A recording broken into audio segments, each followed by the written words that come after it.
let's get to a serious topic here. One that lacks violence and is actually far more of a headache to talk about just because it's hard to comprehend sometimes. But the ZUFFA finances, the antitrust hearing, all that stuff. First up, obviously, I've already talked about the UFC antitrust hearing as a whole and the wage share revenue and all that stuff, but Fu hasn't yet. So I want to get Fu's thoughts on these topics, on those specific topics first. And obviously, we compare it to boxing. We can do that as well. So some of our boxing listeners can feel like they're included in this discussion. But Fu, your thoughts on the antitrust hearing that went on 2 weeks ago? I think it was 2 weeks ago. Just your thoughts on it overall. I mean, my overall thought is that it's impressive that they've pushed it to this point because I think this is going to be a hard sell. I think, these types of cases are really hard to win against like an event like UFC, like a company, ZUFFA company, being such a fucking monster. Mm-hmm. A multi-billion-dollar company. Yeah, I mean, I think, in one of the articles it referenced kind of like when Golden Boy tried to, go up against Heyman for, kind of Heyman's like TV deals and keeping other promoters off and things. So these are hard to win. You have to have a lot of evidence. I think there's already kind of an idea that this is not even maybe going to make it past these proceedings. There was an article that just came out that the fighters that are a part of this class action lawsuit are already worried that this judge isn't going to push it through and that they just won't have enough evidence. So, but the larger points I think that we should take away from this is how screwed the fighters have been. I think they said the most pay that had the biggest share was something like over 40% or 56% in 2012 or something. Yeah, something in there. And then it's dropped every year since then, down to below 20% before ZUFFA took over. And that ZUFFA said like their operating cost, they were budgeting 20% of event earnings for fighters. So, I mean, that is, when you look at any other sport, I mean, they're saying there's no sport that's less than 50% in terms of like any sport that has a functioning union, like a, baseball. And football, the crazy part is for like right? a great analog to MMA is boxing, which doesn't have a union. That has an average of like 70%. Yep. Yeah, Top Rank pays out 71%. Golden Boy pays out almost like 60%. I think they said like PBC pays out like over 50%. I think it was the number. I'd have to look back exactly, but and then when you look at like, and we talked about this off the air a little bit, but and then with Rob we talked about how do these guys make money off of these massive events where these fighters, like you look at like a Manny Pacquiao Keith Thurman fight where the payouts were so high. Mm-hmm. And then you look at the events where it's maybe like a Jesse Vargas or, like a main event like that, or an Omar Figueroa or something where they lose money, but they don't lose a ton of money. They make it up in these major events. Like that's kind of what it looks like the UFC is doing when you look at. Let's look at this briefly, right? And we're going to try to compare it to boxing, though I don't know if it's completely analogous, and we're going to explain why I don't think it's completely analogous. But for the UFC, it's a really good indicator because, again, John Nash, bloody elbow. Go check the article itself. I'll post the link in the live chat for those that want to read it themselves. And again, there's a lot more in this article than what we are going to specifically look at. But UFC Live, Vera versus Jones, it was a sort of a fight night event, right? The event cost, excluding compensation, $1.1 million. Event revenue, $2.9 million. And fighter expenses, less than $1 million. And you jump to like UFC 111, a pay-per-view, a bigger event. Event cost, $6 million. Event revenue, $28 million. And fighter expenses, $3.7 million. And then if you look at Fight Night, let's say Florian Gomi, $1 million event cost, $3 million revenue, $700,000 in fighter expenses. UFC 200, $12.8 million event costs, $55.2 million event revenue, only $19.9 million fighter expenses.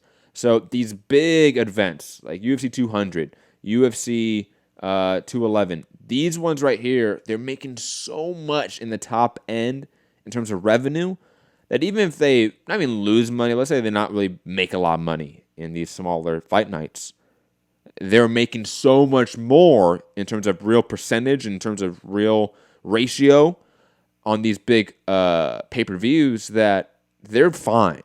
And they're making tens and tens of millions of dollars. Now, to try to compare it to boxing here and to connect the two in some way, why I don't think it's a pure analogy for boxing in terms of how do boxing promoters make money. Is it just like this? Hey, these smaller shows, they either break even or lose money. And these big shows, they make so much more on the top end that it evens out or they end up making money in the year, right? A la Golden Boy with Canelo and their expenses that have been divulged to us through their PBC lawsuit.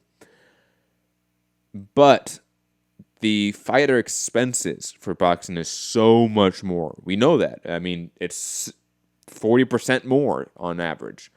Near 50% more on average. If you're thinking of Lou DiBella's number we said in terms of boxing promoters on a whole, it's a 70% wage share.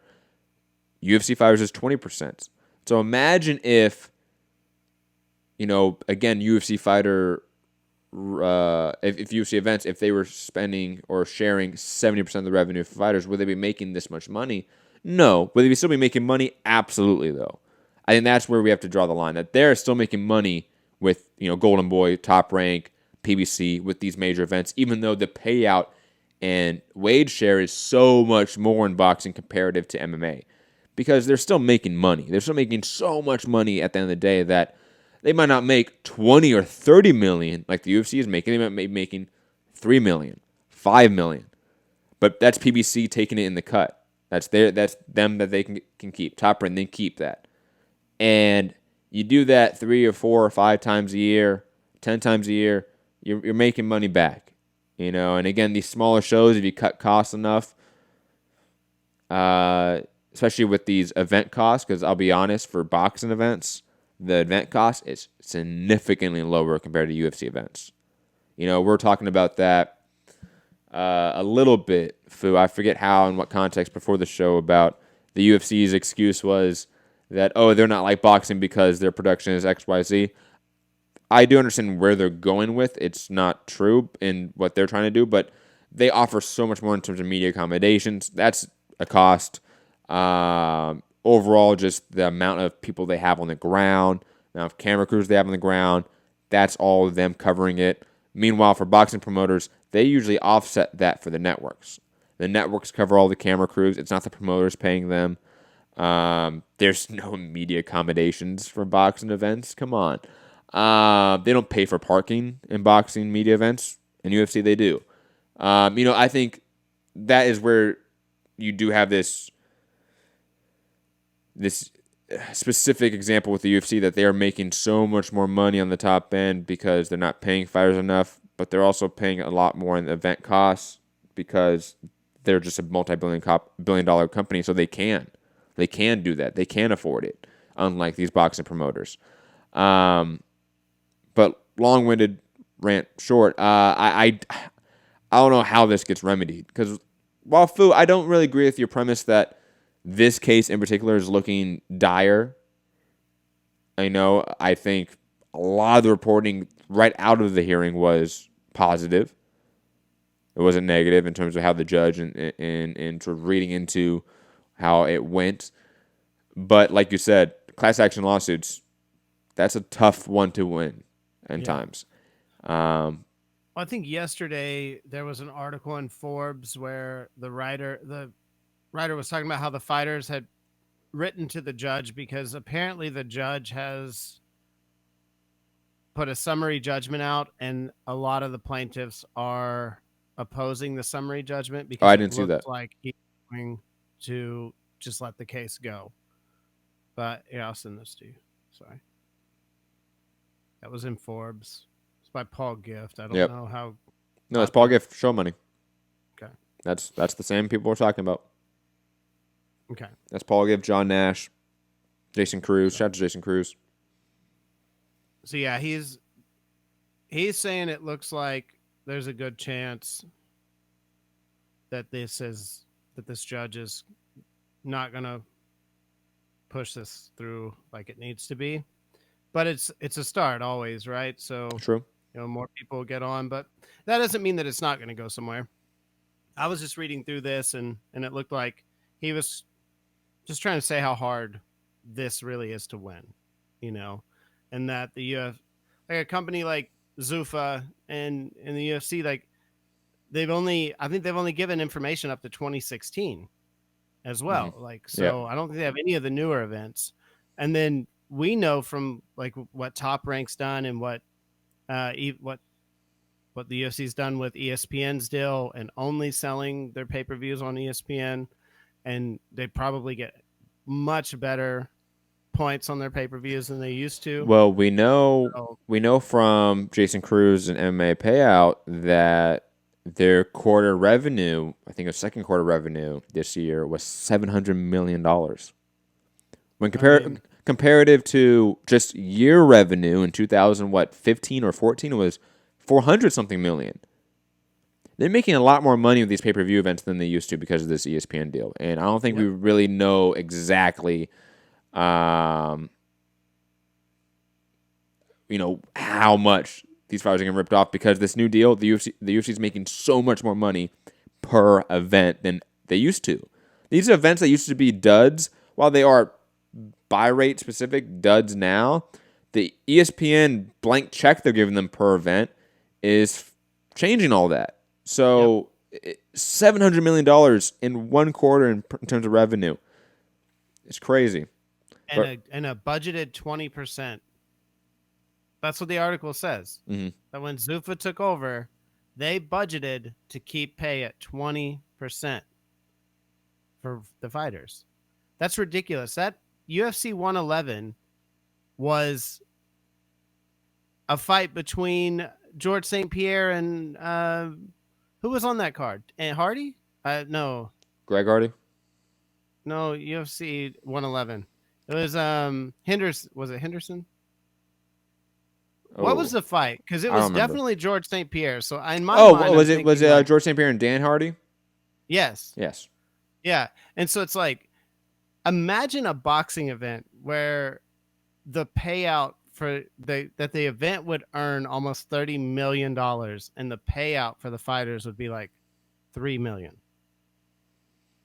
If it was a fighter on the level of George St. Pierre, like imagine that, like Manny Pacquiao would do an event that was $30 million that the promoter brought in, and he would take $3 million from it.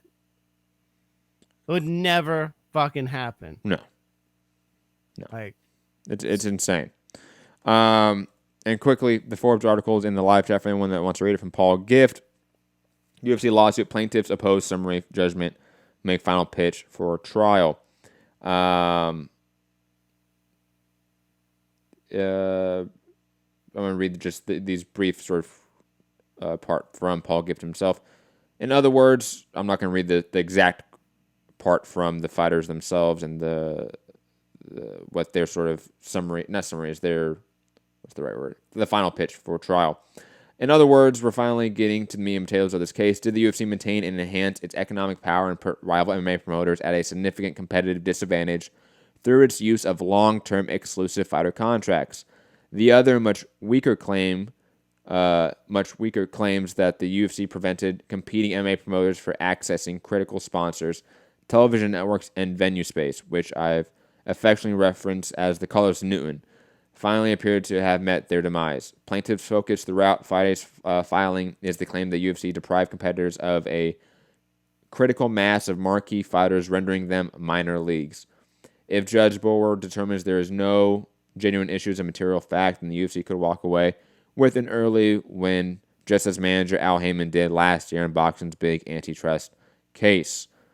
Yes, it does seem like it's all of a sudden not going that well for them. That's sad because after the hearing, it was quite positive, and it seems like it didn't end up the way that they were thinking. Unfortunately, uh, sad times. But Fu, we're gonna head out of here because we have another show to do, and I got prepared for that. So, Yep. Fu, any last thoughts? UFC Mexico, UFC Copenhagen, Bellator, antitrust lawsuit, all that fun stuff. No, I just think if the antitrust lawsuit and the class action stuff doesn't go anywhere, then there's got to be some type of a union movement in UFC. There's got to be a fighter union, and it doesn't have to just be specifically for UFC. I mean, I believe legally, even Bellator fighters could unionize with UFC fighters. They could have like a mixed martial arts union. I would imagine there's some. They've tried that. Yeah. So, I mean, there's got to be some kind of a move here if they can't get any legal action here, especially with these numbers. If there's a case to be made, it's with these numbers. And then there's another part in here about Melendez when he tried to leave the UFC and how they kind of pulled some funny stuff with his contract to keep him from being able to go to Bellator. So that seems to me like the definition of,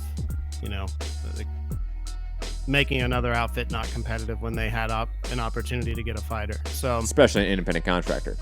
Yeah. So there's a lot there that I think, is good and people should be able to build upon. But outside of that, I mean, UFC Mexico, the main event was a flop, and I think we've got some good fights coming up. It should be a good end of the year for all combat sports. It seems like we've got a lot on the docket, and Showtime has more money now that Wilder's fighting on Fox. So get some more Showtime fights.